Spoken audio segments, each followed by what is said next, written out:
तो बचपन से ही पढ़ाई लिखाई से दूर मैं बड़े रोमांटिक किस्म की लड़की थी, और ऊपर से कमबख्त ये मेरा नाम सिमरन।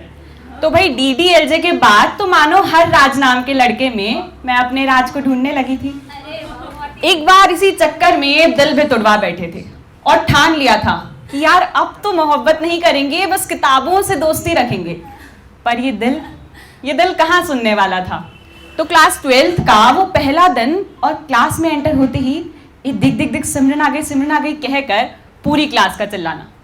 अब वो लड़ाकू लड़की यानी कि मैं, जिसे क्लास में कोई बात नहीं करता था, आज पूरी क्लास उसके नाम की माला जप रही थी।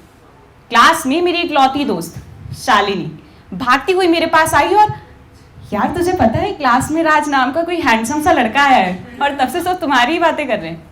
अब 12 सालों का वो एटीट्यूड बनाया था तो बाहर से खुद को सख्त दिखा रही थी, पर अंदर से मेरे मन में तो मानो आशाओं की किरणें जाग रही थी। अब बस इंतजार था तो उसे एक नज़र देखने का। वैसे तो मैं कभी मॉर्निंग असेंबली में नहीं जाती थी, ना जाने वॉशरूम में बैठ किस खुशबू का आनंद लेती थी, पर यार उस दिन तो जाना बनता था। तो उस दिन असेंबली में गई और भाई एक्साइटमेंट इतनी ज़्यादा कि लाइन में सबसे आगे जा खड़ी हुई और मेरी आंखें उसे ढूंढने लगी, पर वो नहीं आया। तो बस एक निराशा के साथ अब क्लास की ओर बढ़ी ही थी कि फ्रंट सीट पर एक हैंडसम लड़का गोल्डन वॉच पहने स्लीव फोल्ड किए बैठा एक नॉवल पढ़ रहा था, हाफ गर्लफ्रेंड। उसे देखते ही मानो मेरे दिल ने मुझसे कह दिया था, यही तो है तेरा पहला प्यार, तेरा राज। जो पहला तो बिल्कुल नहीं था, पर हर बार की तरह पहला सा लग रहा था। अब घर जाते ही सबसे पहले उसे इंस्टा पे सर्च किया और देखा तो जनाब का अकाउंट प्राइवेट था। अब हम लड़कियों की एक फितरत होती है कि अगर हमें कोई पसंद आ जाए तो हम करते हैं 3 काम, स्टॉक, थोड़ा और स्टॉक और फिर बहुत ज़्यादा स्टॉक। पर जब बारी आ जाए फॉलो करने की तो बात आ जाती है हमारे ईगो पर। अब इस फितरत को ध्यान में रखते हुए यहाँ लिया गया शालिनी की आईडी का सहारा और किया गया उसे फॉलो। अब बायो में उसके लिखा था सिंगर और एक गाना डाला था उसने, तुझे देखा तो ये जाना सनम, प्यार होता है दीवाना सनम। बस इसे सुनते ही अब मेरा वो क्रश प्यार की ओर बढ़ चला था।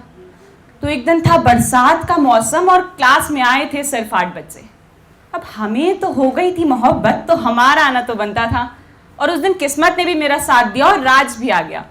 मेरे बगल वाली सीट खाली देख वो वहीं बैठ गया और संस्कारी आदमी बैठने के बाद पूछने लगा, आपको कोई प्रॉब्लम तो नहीं है ना मैं यहाँ बैठूं? अब हमारी आदत है हर चीज़ में जी लगाकर कहने की, तो मैंने कहा कि जी नहीं। कुछ देर शांति का माहौल बनाने के बाद वो बोल पड़ा, क्या तुम वही सिमरन हो जिसके नाम से सब मुझे चढ़ाते हैं? अब एक हल्की सी मुस्कान को चेहरे पर लिए मैंने कहा कि हाँ मैं वही सिमरन हूँ। तो कुछ इस तरह हमारी बातें शुरू हुई और धीरे धीरे हम अच्छे दोस्त बन गए। माफ़ कीजिएगा, जो मेरे लिए, उसके लिए तो केवल दोस्ती थी, पर मेरे लिए दोस्ती से कुछ ज़्यादा। अब रातों रातों तक होने लगी थी व्हाट्सएप पर बातें और मैं समझने लगी थी इसी को प्यार। और इवन कुछ लोग भी इसे प्यार समझने लगे थे। रात में लोगों के मैसेज आते थे कि अरे मोहब्बत हो गई है क्या। तो कुछ इस तरह ये सिलसिला चला और अब हम दोनों लंच साथ में किया करते थे। अब जज मत करना कि 12th क्लास में भी स्कूल में लंच ले जाती थी, मम्मी ज़बरदस्ती दे देती थी। तो अब हम लंच साथ में किया करते थे और एक दिन वो लंच करने नहीं आए। कुछ देर इंतज़ार करने के बाद मेरी बेचैन आंखें उसे ढूंढने लगी और मैंने देखा कि वो एक कोने वाली बेंच में एक लड़की का हाथ पकड़ बैठा था। उसने मुझे देख लिया था, मैंने उसे देख लिया था। मैं खुद को समझाने लगी, यार दोस्त भी तो हो सकती है। पर असल में सच क्या था ये तो मैं भी जान गई थी।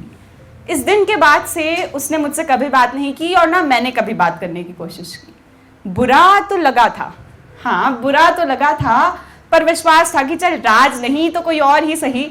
और कुछ इस तरह मेरा जा सिमरन जा, जी ले अपनी ज़िंदगी सुनने का ये सपना ही रह गया। धन्यवाद।